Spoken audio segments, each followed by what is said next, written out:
Bonjour à toutes et à tous, vous écoutez Cinécast. Salut Thibaut. Salut Guillaume. Cinécast, c'est le podcast qui chaque semaine vous recommande des films à voir au cinéma, en streaming ou VOD. Aujourd'hui, on va vous parler du film Antlers de Scott Cooper avec Jesse Plemons, Kerry Russell et Rory Cochrane. Le film sort ce 27 octobre au cinéma en Belgique et le 17 novembre en France. Alors de quoi ça parle ce Antlers ou Affamé de Scott Cooper? Ça parle de une petite ville minière de l'Oregon, hein, c'est toujours comme ça que ça démarre les films un peu d'épouvante, une petite ville un peu isolée, tu vois, comme ça, avec une institutrice et son frère policier qui enquêtent sur un jeune écolier. Et les secrets de ce dernier vont entraîner d'effrayantes conséquences. On n'en dit pas beaucoup plus, mais je propose qu'on s'écoute un extrait de la bande-annonce. Quelqu'un peut-il me donner un exemple de mythe ou d'histoire qui lui fait peur?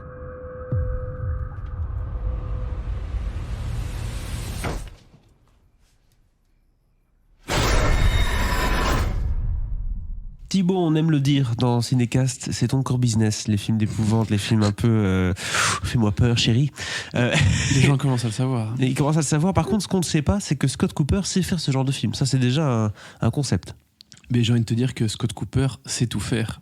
Pour l'instant. Tout simplement. Oui, pour l'instant. Il n'a pas encore fait Bad Boys 4. Hein, non, mais Crazy Heart, c'était super. Out of the Furnace, c'était super.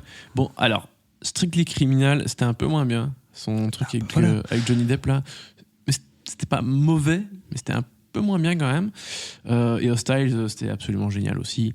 Donc oui, pour l'instant, Scott Cooper, c'est un sans faute, ou presque. Quoi. Une valeur sûre, en tout cas. Et si vous avez déjà vu ces films, rien que les titres que j'ai dit là, vous avez remarqué qu'à chaque fois, ce sont des films qui n'ont rien à voir les uns avec les autres, parce que voilà, Scott Cooper, il va de genre en genre, quoi. Il a fait donc un truc un peu musical avec Crazy Heart, Hostiles, du western, Out of the Furnace, on est dans un truc un peu plus bourrin, un peu plus violent. Strictly Criminal, plus dans le truc policier. Et ici, là, on est vraiment dans l'épouvante, dans l'horreur, un peu thriller aussi, qui tâche bien, comme tu dirais. Strictly, je vais y arriver. Putain, j'y arrive pas. Strictly Oh là là là là. Strictly Criminal. Le film avec Johnny Depp. En anglais, c'est mieux. Strictly Criminal. C'est Black Mass. Hein, voilà. Oui, le titre français. Voilà, c'est... non. C'est quoi le titre en français? Je sais plus. Black Mass. Black Mass était le titre français. Oui, parce que ce film-là me disait rien. Je me dis, il y a un film avec Johnny Depp qui s'appelle Strictly Criminal. Je vais y arriver. Bah, c'était Black Mass. Ok, d'accord. Donc voilà, juste pour préciser. Je sais plus quel était le titre international et lequel était le titre français, mais. C'est bien, de toute façon les deux sont en anglais, peu importe. Voilà, tout à fait. Donc Scott Cooper, homme qui change de casquette pour chaque film, oui, et qui aime bien toucher à tout. Mais dont je pense que déjà le prochain film sera toujours un peu épouvante horreur par contre. Ah. Voilà. Donc, peut-être qu'il a trouvé un petit nid douillet. Bah écoute, faut dire qu'avec Antlers, parce que bon, allons-y, rentrons quand même dans le vif du sujet. Oui. Avec Antlers, franchement, il s'est pas loupé non plus. Parce que il y a l'histoire déjà, tu l'as brièvement résumé. Une sœur qui est institutrice dans un petit bled, elle voit qu'il y a un élève qui devient un peu bizarre en ce moment parce qu'elle sait pas trop pourquoi. Enfin, justement, elle va essayer de découvrir les raisons, elle va essayer d'aller d'en savoir plus en allant voir son père, voir ce qui se passe chez lui. Enfin bref, elle va essayer d'en savoir plus sur ce qui se passe chez ce petit garçon.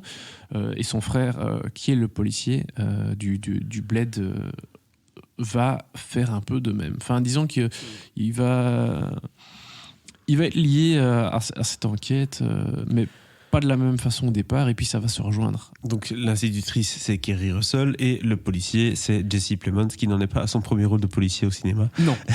Quatrième fois, je crois, au total. C'est fort possible. J'ai pas compté, mais Jesse Plemons... écoute, tu le vois dans mes notes. J'ai mis le GOAT, parce que Jesse Plemons est un acteur exceptionnel. Il peut tout jouer. On commence à le dire beaucoup dans Cinécast. Oui, aussi. je pense qu'on a un peu à chaque fois qu'il y a Jesse Plemons dans un film, on est toujours là en train de dire un truc positif. On aime Jesse Plemons. On aime bien Jesse Plemons, c'est validé complètement. Mais c'est pas la première fois qu'il travaille avec Scott Cooper, dans justement Black Mass et dans Hostile, il était dedans dans les deux films. Oui, il était dans Hostiles, et dans Black Mass, je t'avoue que j'ai un peu évacué ce film de ma mémoire. Donc je m'en souvenais pas. Tu vois qu'il tu fais bien de le rappeler. C'est ça. Non, mais après, je pense qu'à l'époque où Black Mass est sorti, Jesse Plemons n'était pas encore à ce niveau dans sa carrière, quoi. D'accord. C'est plus avec Spielberg et Le Pont des Espions, alors qu'il n'avait pas un grand rôle dans le film, hein, mais c'est à partir de ce moment-là qu'il a vraiment un peu plus décollé. Enfin bref. Et précisons bien, Affamé, si tu le dis, c'est un début assez classique hein, du thriller.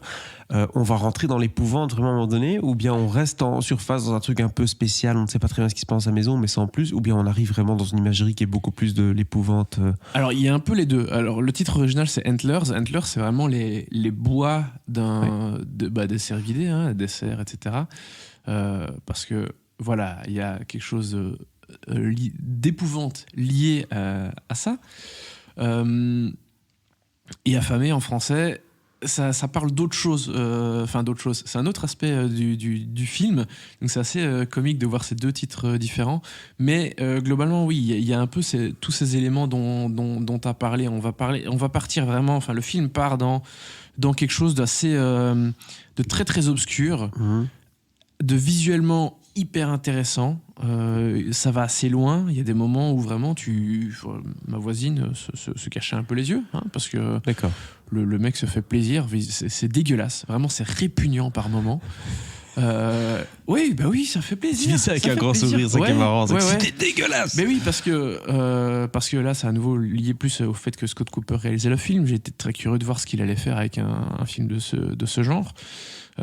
Et bah vraiment, il y va à fond, quoi. Il a pas mis le frein pour réaliser son film. Franchement, il se lâche.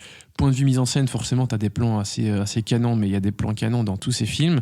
Enfin, de tous ces films, j'ai des plans qui me restent en tête. Donc vraiment, Scott Cooper, c'est un peu un esthète. Hein. Il sait ce qu'il veut.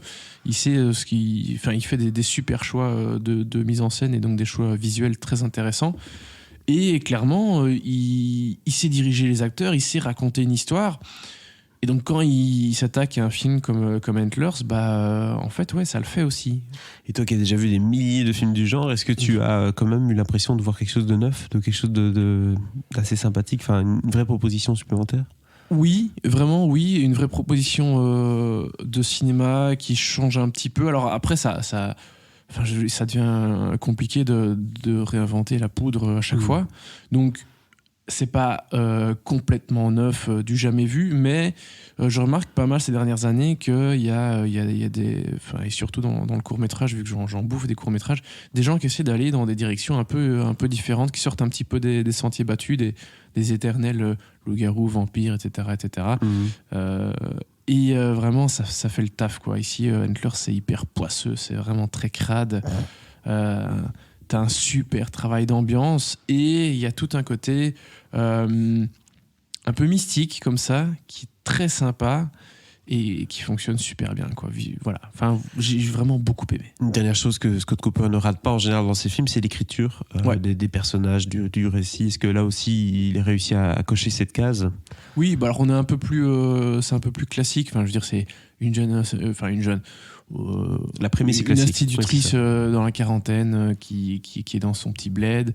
Le shérif, tout ce qui est de plus classique.